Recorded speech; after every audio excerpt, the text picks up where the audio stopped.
The question is saying that here we have to manufacture a double convex lens from the glass of refractive index of 1.55, and we have been given the focal length that is required, and it is of f equals to 20 centimeter. Since we know the lens maker's formula, we'll be applying it over here. It is saying that we have to make a double convex lens of focal length equal to 20 centimeter. So we know the lens maker's formula, that is 1 by f equals to n minus 1.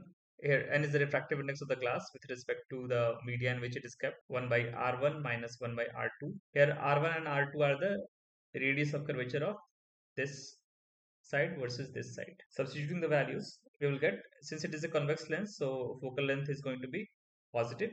So 1 by 20 would be equal to, refractive index is given, that is 1.55 minus of 1 by r1. Here r1, the radius of curvature is measured from the right hand side because it is curved, and its center would be in the right side.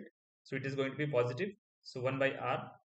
Since r1 and r2 magnitude is going to be same because it is given over here with the both faces of same radius of curvature.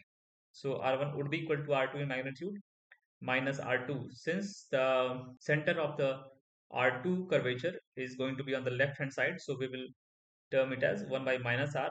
Here, after solving this, we will get 1 by 20 centimeter is equals to 0.55 multiplied by 2 by r, and this will give us the value of r as 22 centimeter. So the radius of curvature of the glass required is 22 centimeter. Thank you.